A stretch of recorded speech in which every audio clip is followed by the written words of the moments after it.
The following programming is sponsored by Bloomer's Home and Garden Center. The views expressed do not necessarily reflect the views of this station, its management, or Beasley Media Group.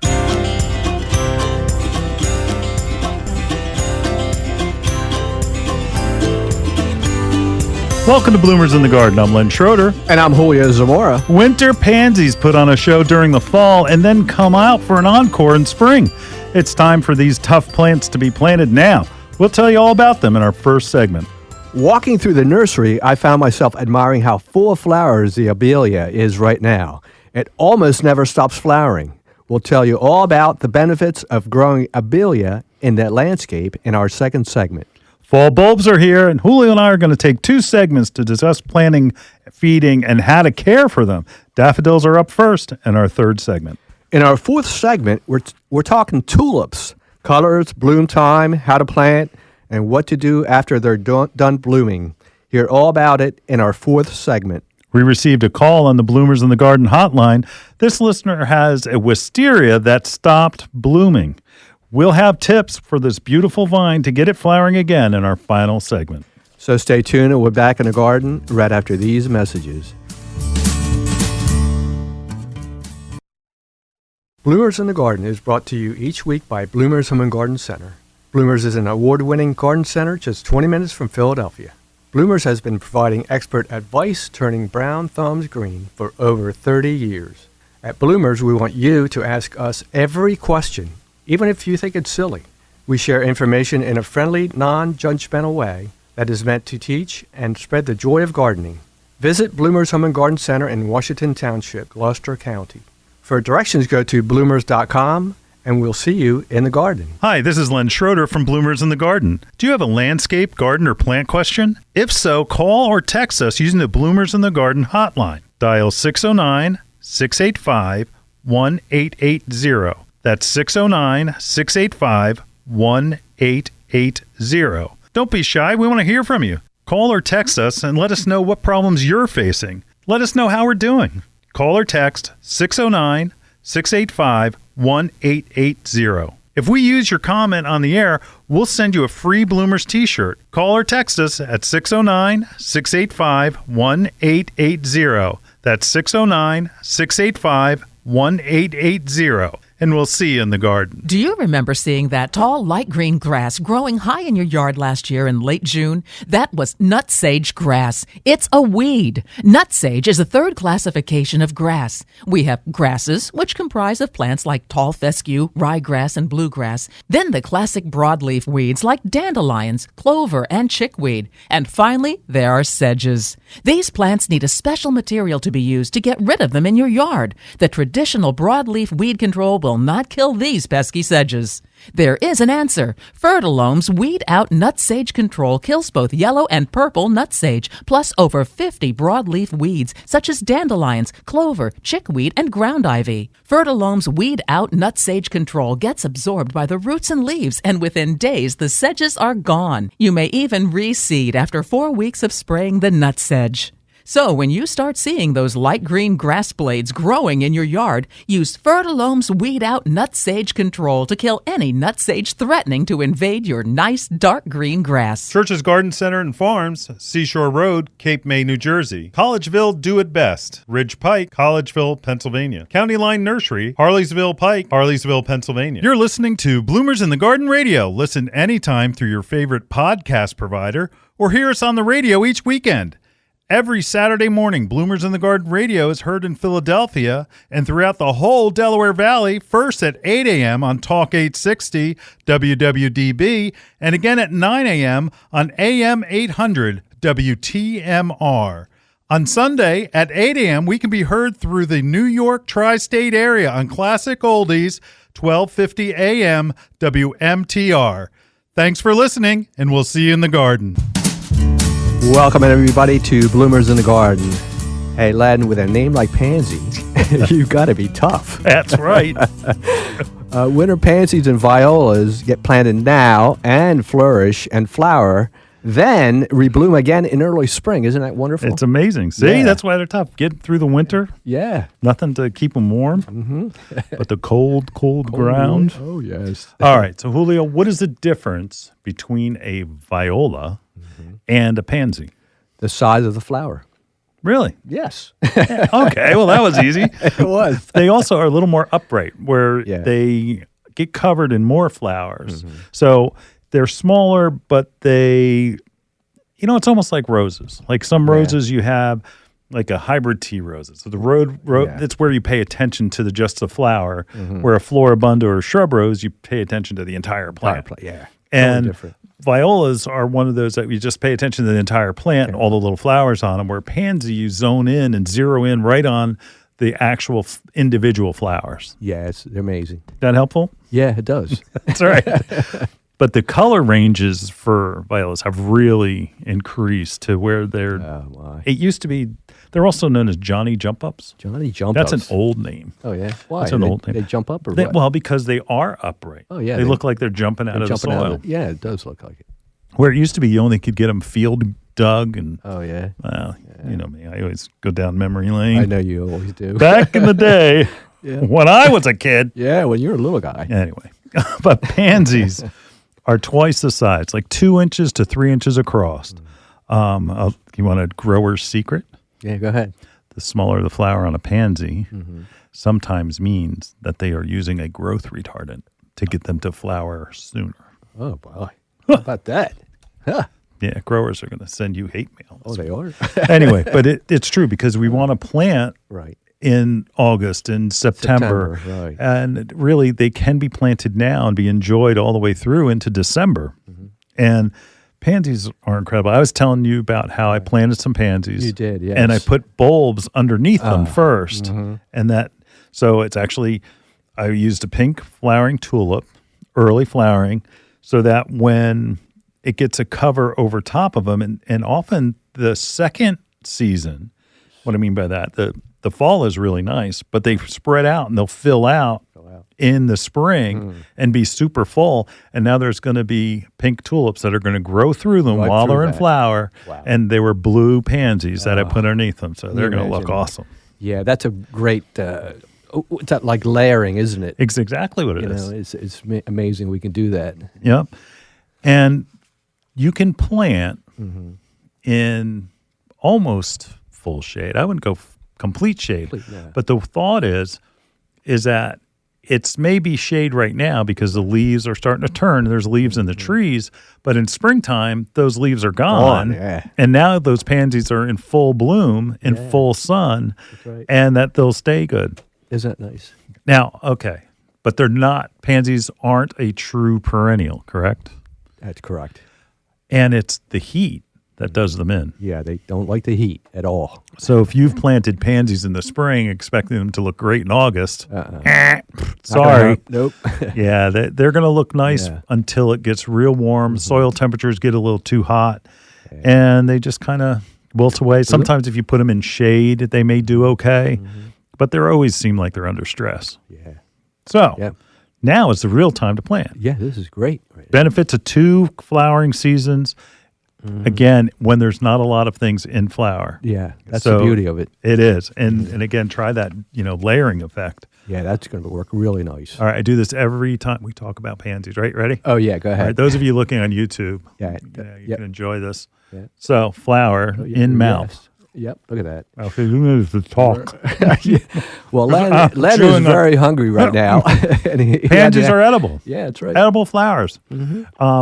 You put them in where now? You can put them as a garnish. Yeah, isn't that nice? Put them in salads. Oh. I like the idea of you take a Johnny Jump Up flower, you put it in to make it into an ice cube so that when you put it into drinks that look at that. It looks You really fancy. cool. Yeah, well, that's me. I know. That's me. I'm bougie, I'm told. Is that what it is? Bougie.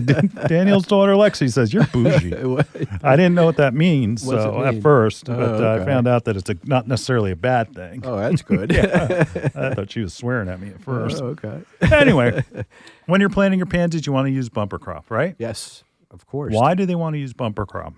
Because the soil has to be amended so they have good drainage, number one. Right. And they're going to get some nutrients in the root systems. That's right.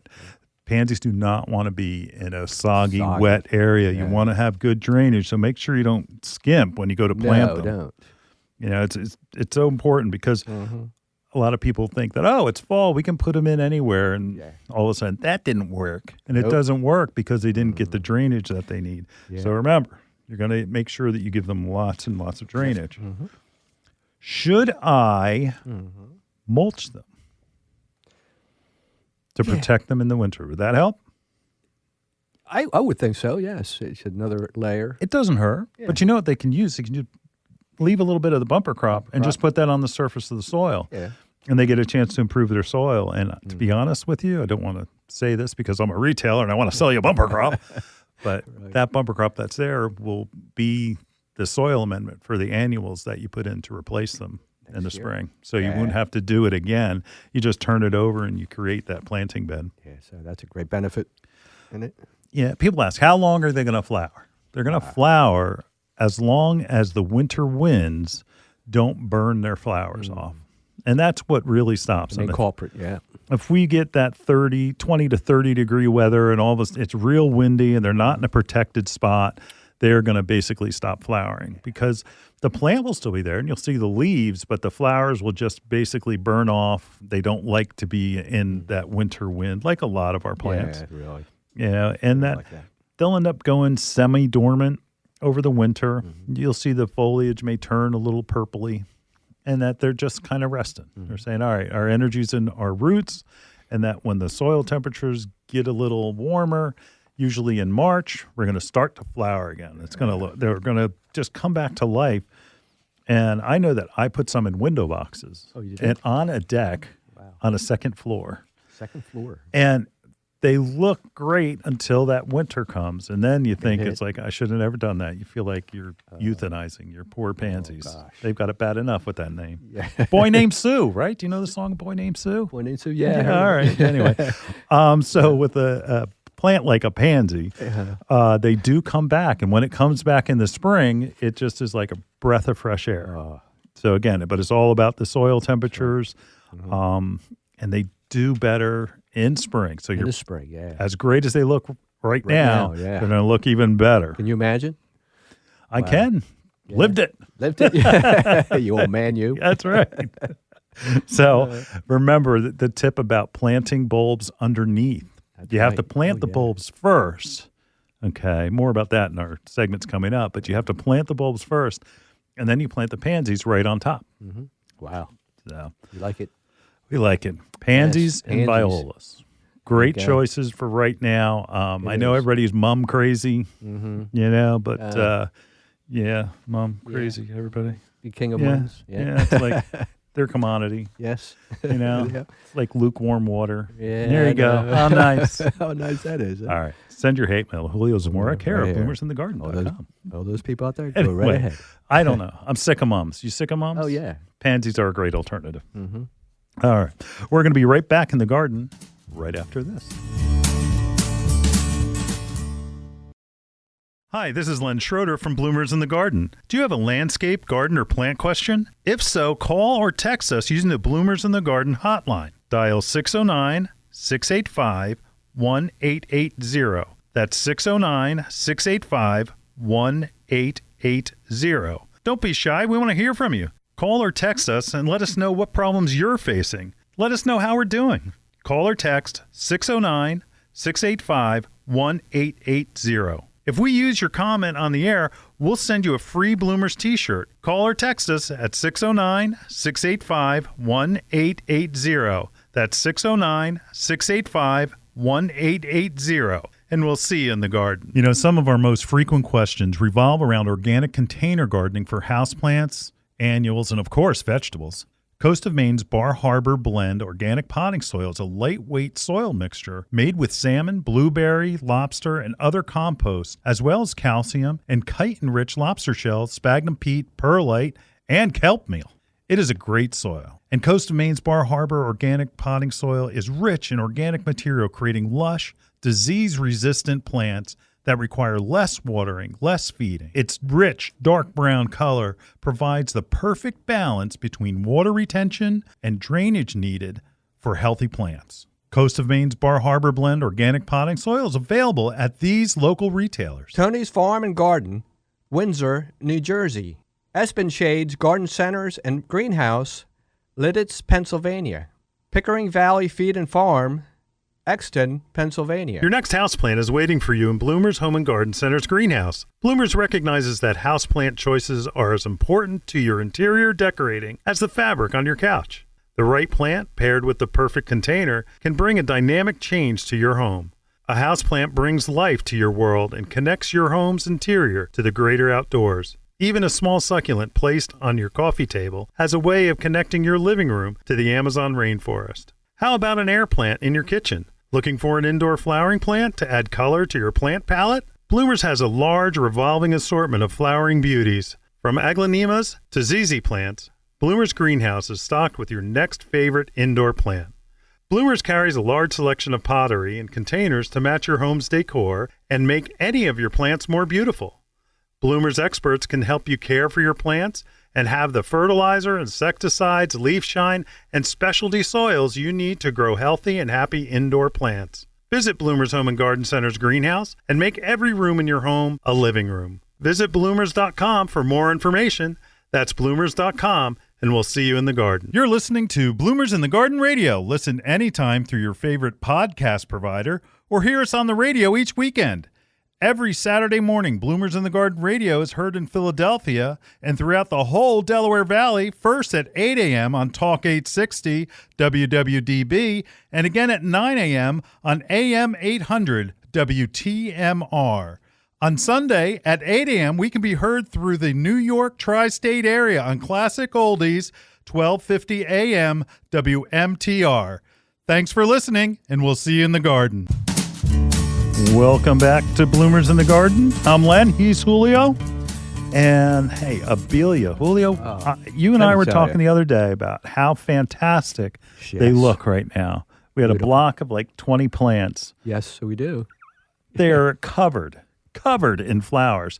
So much, in fact, that you couldn't even see the variegated foliage underneath. Yeah, I know. It's like, I mean, it's a double bonus. It is. One of the longest flowering plants in the landscape. Mm-hmm. You know, people, how many times do you get it each weekend? I want something that flowers all summer. All summer. Yeah, how long and then does you this tell last? them roses. No, they're too hard. Oh, yeah. I was reading an article that said about Abelia. If there was one plant that I was going to put at a gas station next to the parking lot, it would be an Abelia. Oh, really? You know, so No that would be it. Oh my gosh. gosh. Abelia are an incredible landscape plants. Well drained. Well drained, yes. But will tolerate Listen clay, to this, folks. damp, or dry soils. There you go. What else is left? No, nothing else. I mean, tolerates pollution. Yeah, back to the gas station plant. Yeah. If it's, along different roads, like if there were even a mass planting on a highway, that would look great. things like that, Mm-hmm. hopefully your yard isn't in a pollution zone. But if it was, you could plant. You can easily plant Abelia. Pollution is Abelia. everywhere. Yeah, really. Not lobelia. Abelia. Abelia. With an A. Yeah. Mm-hmm. Tell me about, is it a pollinator, Julio? It's a pollinator, folks. A pollinator. Yes, for hummingbirds and butterflies. And of course, bees. I mean, anything Bees, with a flower, bees. That's right. Bees are going to be attracted to. Yeah, that's great. But not, unduly so. It's not like where you have hornets all over them. Yeah. There are some plants where all of a sudden you get those scary black hornets that I are know. climbing on them. What is that? Yes. Anyway. On But- some hydrangeas, I get that. Excellent. Abelia is an excellent shrub for the pollinator garden because they also have different shapes. There's the one that we were talking about. What variety did you tell me that was? It's called Funshine. Fun Shine. Yeah. Fun, F-U-N, PW. Shine. Yeah. Proven winner. Yeah. I'm not growling anymore. I used to say proven winner with disgust. Another one. Yeah. But actually their plants, their breeding is pretty good. Pretty good, yeah. Yeah. Even when we were recently at that field day for Centerton Nursery, Yeah. even they have finally, finally said, got 'em. all right, Yeah. we got to take them. So, That's right. But it also is different where your proven winners are grown. I mean, our proven winners are always grown from the best growers, so the plants are beautiful. Beautiful, yes. But the one that you see may be the same variety, but it's not the same quality or the same, the same size. So your local garden center is going to be where to go. And look, if you're looking for where to find proven winter plants, they will have on their website a link that will be a like Garden Center Finder. Center Finder, yeah. But let's talk. Let's talk about Abelia. Yeah. Abelia is Abelia grandiflora. Okay, don't want to confuse anybody. Abelia grandiflora is more of an upright variety that will get to be about 4 feet or so, not real wide. It also, that same grandiflora has also an Edward Goucher. Edward Goucher was introduced in 1911. Wow. And what made it so great is because it has a pink flower, more pink. Yeah. Most of the Abelias are like a blush pink. This is actually pink. It looks pink. 2 to 3 foot, and it can grow as much as 5 in warmer climate zones. But I guess it's the funnel shaped flowers, and again, that's why they are such a great pollinator. And the lower varieties, like Kaleidoscope. Kaleidoscope is a variety of Abelia where the leaves are variegated yellow. Ooh. And it's very similar to the variety, the proven winter variety. Yes. What was the name of that variety again? Funshine. There you go. And again, it's like Sunshine. It has yellow and it has a green through the leaf, smaller leaf, and it looks great even when it's not in flower. Yeah. Semi-evergreen. In the last segment, we were talking about pansies, where if they're given a little more protection, they're going to flower longer. Right. Abelia are similar in the way that they are evergreen or deciduous, that in a more southern zone, they're more evergreen. Protected from winter winds, they're more evergreen. But again, I would consider them semi-evergreen. Because again, colder winters are going to determine whether they're in flower or whether they're in leaf or not. So it can grow anywhere. You've seen that any of the soil types, it can grow pretty much anywhere. What about sun, Julio? How much sun do they need? You can have it in full sun or part shade, either or. It's pretty wide. Yeah, pretty wide. Yeah, that's pretty wide. I mean, part shade, when we say part shade, we're talking about 3 hours sun a day. Yeah. It could be filtered sun all day. It could be under dappled sun underneath a tree. So you could plant it almost anywhere. Yeah, it's wonderful. How about bugs? They get lots of bugs. Bugs? B-U-G-S? No, I don't get many bugs. No. Again, it's really, there's no insects or disease problems. No, nothing at all. They're an incredible plant, and we can't say enough about them. They must have an armor or something, huh? Yeah, maybe. Again, it's simple. Simple. Wonderful. You'll go out to your local garden center this weekend. A lot of people are having sales, and that you want to see if they have any Abelia. Did we put ours on sale? I don't remember. I know we talked about it. No, you did. They might be. Oh, yeah. But your local garden center should have them because they are going to look spectacular this time of the year. Yeah. You can use them as a foundation plant in front of your house. Yes. Looks great. Taller varieties can be borders or hedges. So, and that's more the grandiflora, the Edward Goucher. So it's going to be one of those hedges that are between your home, like to cover up maybe say a metal fence or something like that. Yeah, that'd be nice. Mixed in, it's great. How about a perennial garden? Would you put one in a perennial garden? I would. Why not? Absolutely. Yeah. The dwarf color, the dwarf variety that has the colored leaf? Yeah. Absolutely. Yeah. No absolutely. It's amazing on their adaptability, but also on how little people know what they about are. Them, huh? And that we've always had them. Yeah, always had them. But between, they look like different plants. They do. They look like, because the dwarf variety looks almost like a golden euonymus ground cover, and the taller variety looks kind of like an azalea PJM kind of thing. Would you say right now they're like at their most floriferous? Yes. or they're like shining right now. It is. The cooler temperatures being a little drier, just like roses. Anybody having a rebirth of their roses? I think Mine so. are. Yeah? Mine are. Oh, yeah. Where Roses. you don't have the disease issues, you don't have the heat and the humidity that's affecting the amount of flowers they produce. So it's a great time. Great time. Again, continuous flower from early summer, late spring, all the way through into the first frost. Oh, yeah. And has a great scent, too, by the way. Does it? Yeah. Yeah? Okay. All right, because, that's one thing I forgot. I mean, I can't. Oh, yeah. If you go up to it. Yeah? A little sweetness. Yeah. All right. Unless it's in the... What's wrong with this plant? Nothing. No, there isn't anything. Nothing wrong. Yeah. All right, we're going to be right back in our next segment talking about daffodils in our next segment.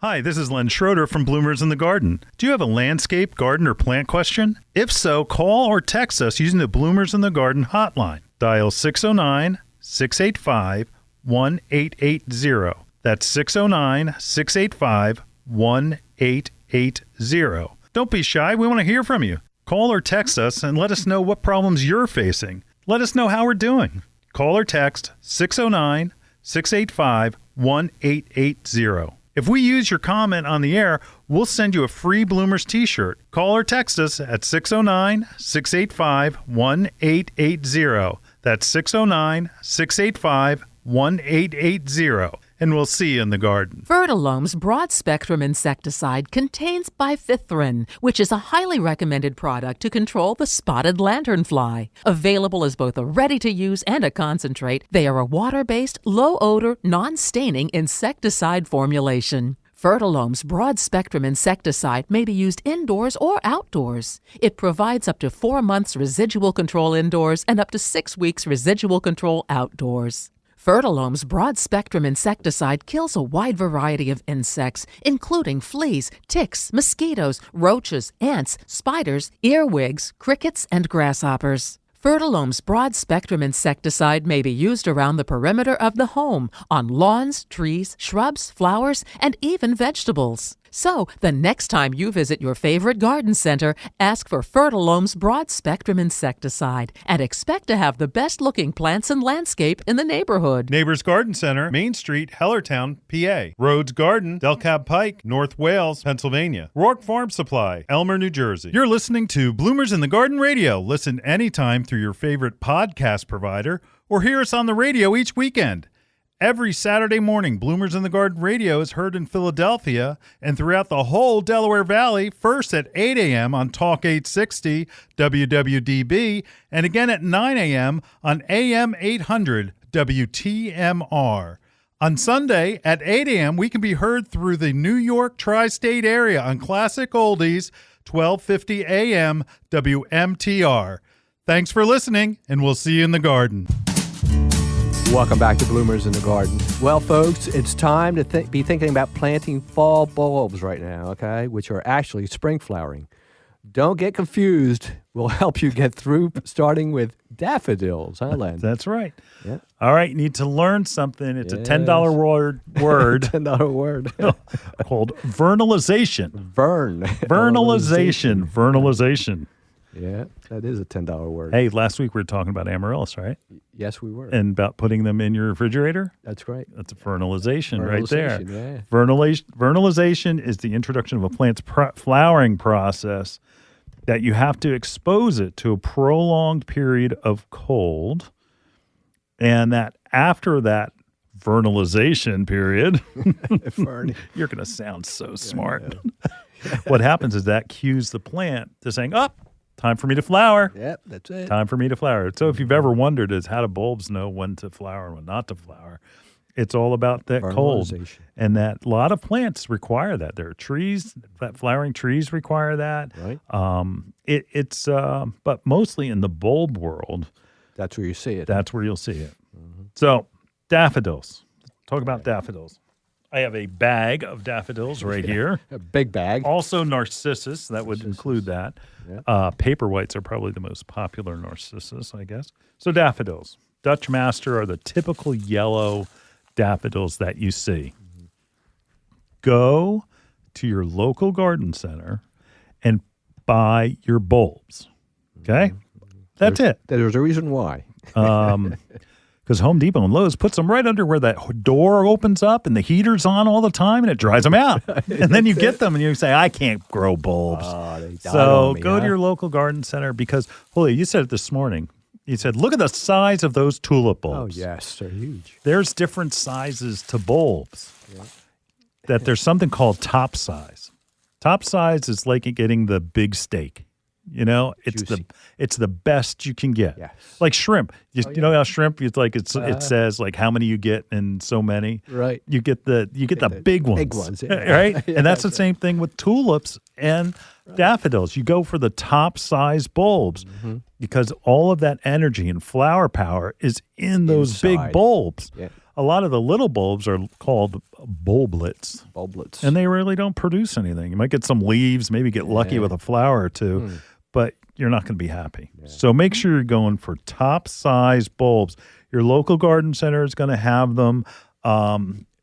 Make sure that on the value pack bulbs, you always see those value pack. Oh yeah, you know, always do, yeah. My own nationality, Dutch people are cheap. They try to package everything left. You know, they cut off the tops and the leaves and put them in a bag and say, look, cuttings. Oh my gosh! So you want to go with the largest size. It's going to cost you a little bit more money, but it's going to be well worth it. A huge value as far as the flowers.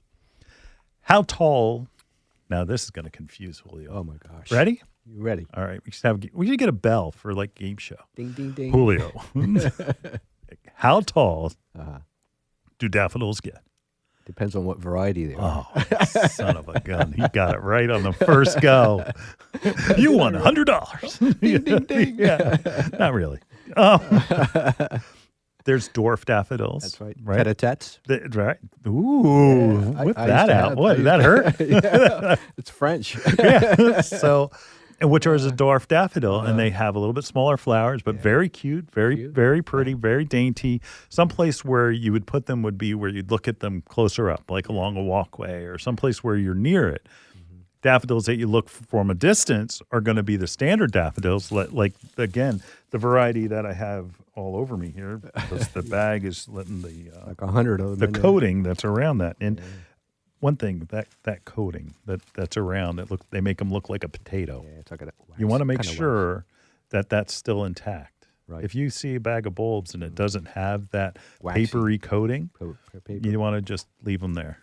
Okay, just saying. But again, Dutch Master is the larger, full-size daffodils that you picture at Easter. Right.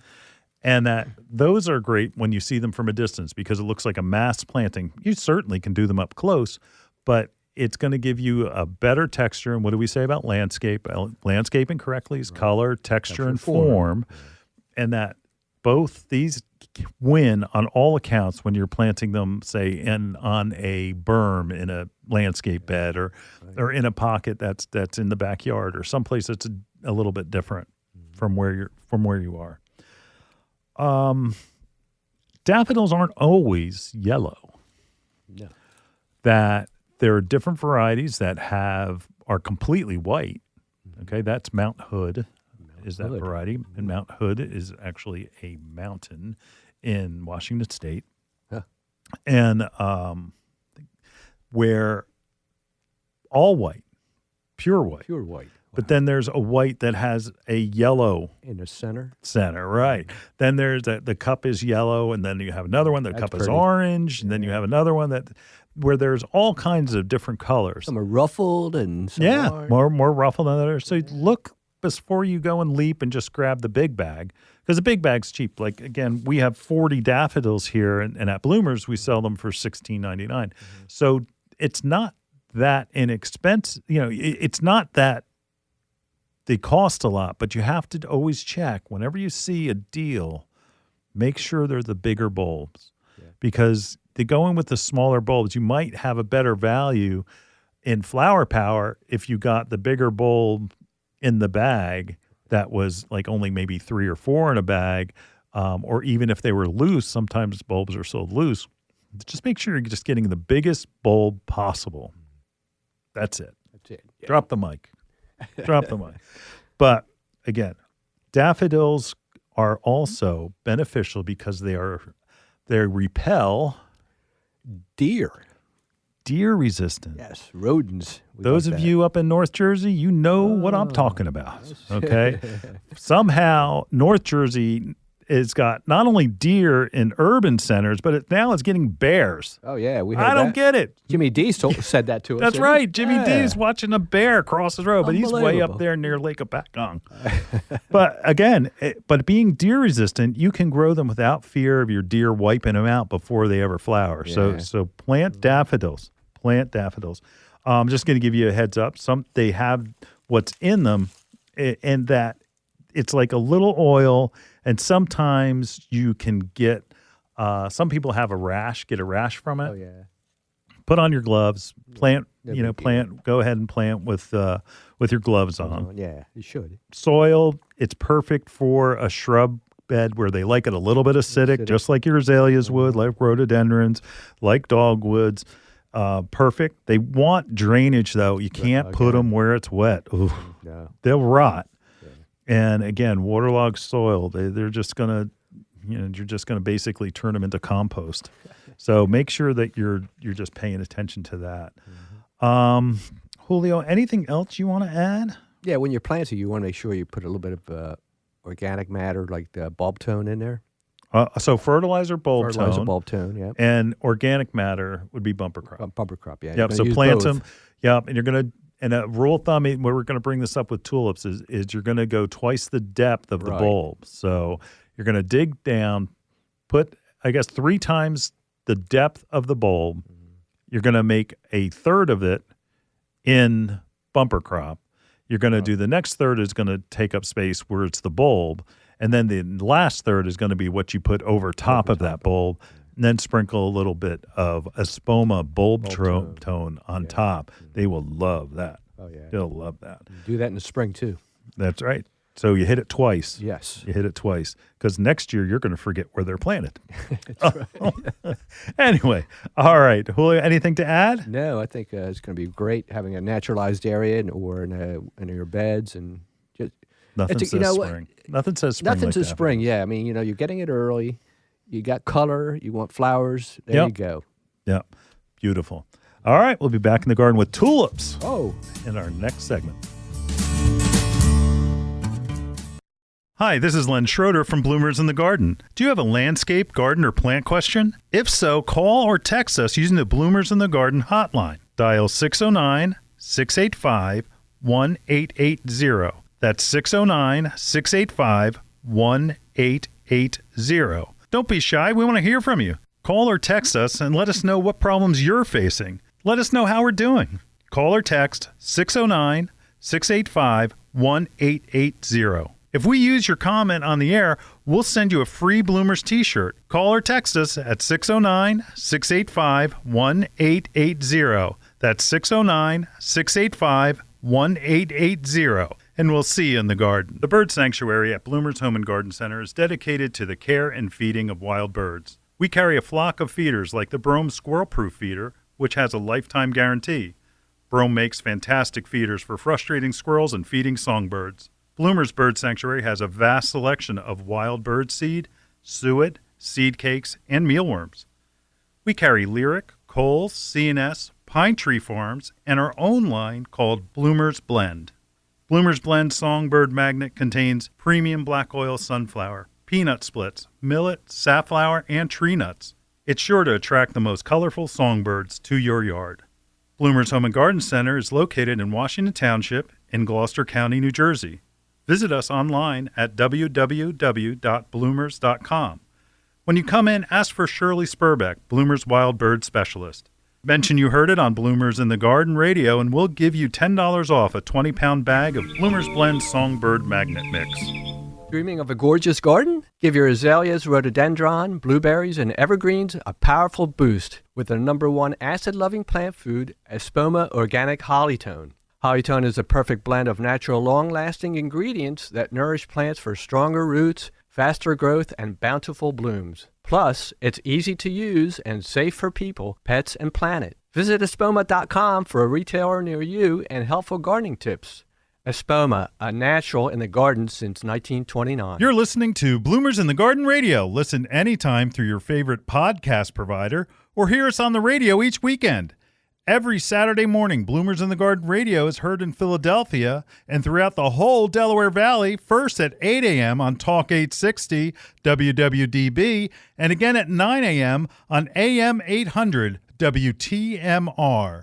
On Sunday at 8 a.m., we can be heard through the New York tri-state area on Classic Oldies, 1250 a.m. WMTR. Thanks for listening, and we'll see you in the garden. Welcome back to Bloomers in the Garden. As a self-respecting Dutchman, see, but when it's Oktoberfest, I'm German, so I'm a combination, okay? A little bit of both. But as my Dutch side, I personally love tulips. Oh, yes. You can't beat that. We plant 7,000 tulips every other year Yes, it's in front gorgeous. of bloomers. Mm-hmm. The Yeah. tulip color range is pretty much off the charts. Nothing. It has everything but a true blue. Yeah, and that's, They're just amazing in that you'll certainly find a variety that you'll love. mm-hmm. But we're going to give you a little bit of a tip, okay, on how to pick out those, to make sure that like you don't pick a bunch of different kinds and end up where there's one flower in here and there's another flower in like 6 weeks later. Right. So on the package of bulbs or on the box of bulbs, it will say whether your tulips are early, mid-spring, or late spring. You got to think about that because early spring could be March, April. Mid is going to be April, May, and late can be as late as May, late May. So you're going to want to be putting annuals in late May. So you got to start thinking. It's like, no, I don't know. The colors in tulips are off the charts. They are. Different color combinations, like a red and a yellow. We have that orange variety Orange, yeah. where it opens. I had someone say to us one time, it's like, did you replant all your tulips? Because when they were driving by, they were bright yellow. Right. And then they fade off. and they turn to orange.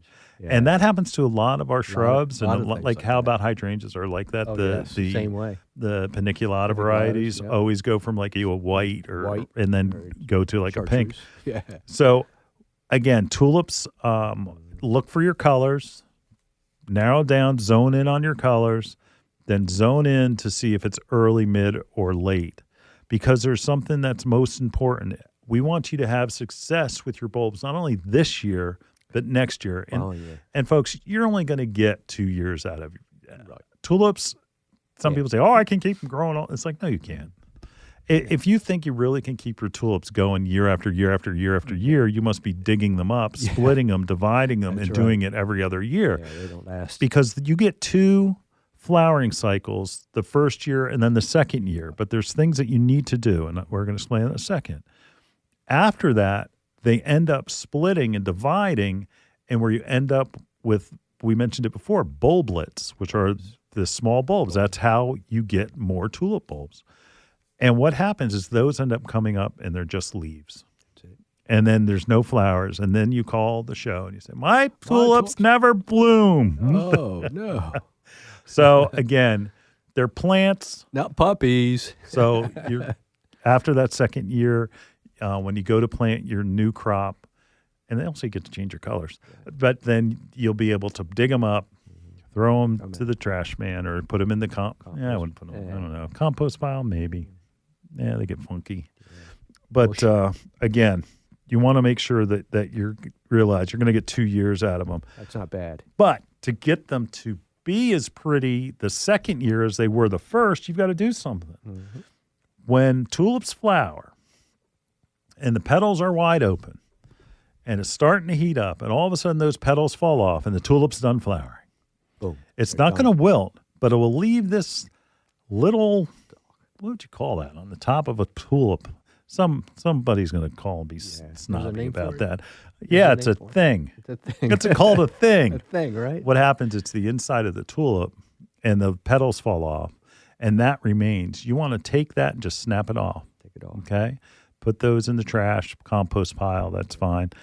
But with that, that little tab will make the difference by removing it, that it will flower again. And that I always think of it this way, is like, think of it as a fountain. Like the fountain goes on, then you turn it off, and it goes back into the container, or it goes back into the lake, or whatever you want to call it. Every time you put that flower power up and it looks like a fountain, and it's different flowers as far as the tulips go, and then you go and it stops, all of that energy, like a fountain, goes back into the bulb. Back down again. To go and produce more flowers next year. Next year. Yeah. If you leave that little tag on the top of that plant, on the top of the flower spike, where the flower was, that it will divide and it will become bulblets, like we talked about just a bit ago. Yeah. So you want to make sure that you nip that off right after the petals fall, but don't cut the foliage. No. Don't cut the foliage. And this is a drawback, but it's got to be done. As beautiful as those tulips were, if you avoid this and try to cut them down right away, you're not going to have success. You have to let those leaves turn yellow. Yeah. Sorry. Yeah.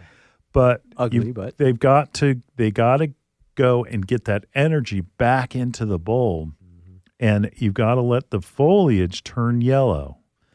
And then after it's yellow, you can just do a little twist at the base of the soil, and that you can pull out the leaves and everything else come right out, nice and easy. But again, you've got to let that foliage turn yellow. Think of it as that fountain, like I explained. Flower goes up, then the flower power goes back into the bulb after the leaves are yellow. Right. Then it's back in that thing that looked like a potato. So again, make sure you do that, and you will have all kinds of success. One thing, make sure you feed it, right? Again, yeah. What are we using, Julio? Espoma bulb tone. And you do it at planting time, right? And that you want to use the same way that we described planting a daffodil. It's going to be 3 times the hole is 3 times the size of the bulb. But again, the first third is going to be backfilled. Then the next third is going to be the actual bulb that takes up that space, and then you put soil over top of it. Yeah. Essential to do. You're going to add a spoma bulb tone to it. They'll be absolutely beautiful. It's a little hard to understand, but let me explain what we do at Bloomers. Is that we literally take out a 10 square foot amount of soil so that the planting bed is level, then put the bumper crop in, then place all the tulips, and then put the soil back onto the section that we just pulled out. We're doing 7,000 bulbs, so we're literally removing all of the soil that's in those beds and putting it on top of the plant 10 feet at a time. Wow. So it makes them all come up uniformly. They look fantastic. And it's, if you've got a large bed to do, that's what to do. Otherwise, just use one of those funky bulb planters. Again, they have augers. I don't know. I'm a shovel person. You're a shovel guy. Anyway, and just make sure you use the bulb tone, because that will also help feed that. Oh, yes. You're feeding the bulb for next year. Mm-hmm. For next year. Yeah, can't have it. Anything to add? Everybody go out there and put your bulbs in, because you're going to have flowers early. And you're going to see them in the spring, and you're going to say, can I have some tulips? Yeah, that's too late. Too late. Yeah. Too late. So do it right now. Local garden center. Again, the local garden center has the bulbs that you want. Great the varieties. Right size, well taken care of, maintained, kept cool, not thrown under the heater when you exit. Yeah, that's right. Do it. Get to your local garden center this weekend. Yeah. All right, we'll be back in the garden right after this.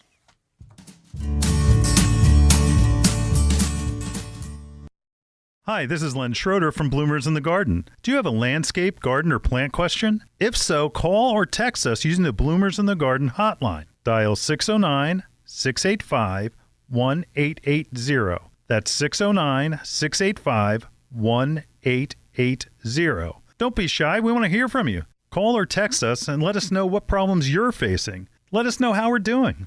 Call or text 609-685-1880. If we use your comment on the air, we'll send you a free Bloomers t-shirt. Call or text us at 609-685-1880. That's 609-685-1880. And we'll see you in the garden. You know, some of our most frequent questions revolve around organic container gardening for houseplants, annuals, and of course, vegetables. Coast of Maine's Bar Harbor Blend organic potting soil is a lightweight soil mixture made with salmon, blueberry, lobster, and other composts, as well as calcium and chitin-rich lobster shells, sphagnum peat, perlite, and kelp meal. It is a great soil. And Coast of Maine's Bar Harbor organic potting soil is rich in organic material, creating lush, disease-resistant plants that require less watering, less feeding. Its rich, dark brown color provides the perfect balance between water retention and drainage needed for healthy plants. Coast of Maine's Bar Harbor Blend organic potting soil is available at these local retailers. Staffers of Kissel Hill Home and Garden Store, Rorastown, Pennsylvania. Ashcombe Farm and Greenhouses, Mechanicsburg, Pennsylvania. Pickering Valley Feed and Farm, Exton, Pennsylvania. Dreaming of a gorgeous garden? Give your azaleas, rhododendron, blueberries, and evergreens a powerful boost with the #1 acid-loving plant food, Espoma Organic Hollytone. Hollytone is a perfect blend of natural, long-lasting ingredients that nourish plants for stronger roots, faster growth, and bountiful blooms. Plus, it's easy to use and safe for people, pets, and planet. Visit espoma.com for a retailer near you and helpful gardening tips. Espoma, a natural in the garden since 1929. You're listening to Bloomers in the Garden Radio. Listen anytime through your favorite podcast provider or hear us on the radio each weekend. Every Saturday morning, Bloomers in the Garden Radio is heard in Philadelphia and throughout the whole Delaware Valley, first at 8 a.m. on Talk 860 WWDB and again at 9 a.m. on AM 800 WTMR. On Sunday at 8 a.m., we can be heard through the New York tri-state area on Classic Oldies, 1250 a.m. WMTR. Thanks for listening, and we'll see you in the garden. Welcome back to Bloomers in the Garden. We received a call on the Bloomers in the Garden hotline asking us to help with a wisteria that refuses to bloom. Listen to her call. Hello. My question is, I've been trying to grow a wisteria plant, bush for I don't know how long. And I bought 3 different wisteria bushes, and they get green and hardy, but no flowers. I just had a question about that. Bye-bye. No problem. No problem. If they are planted in the middle of your lawn, you are putting down lawn fertilizer, and that is too much nitrogen. Nitrogen, yeah.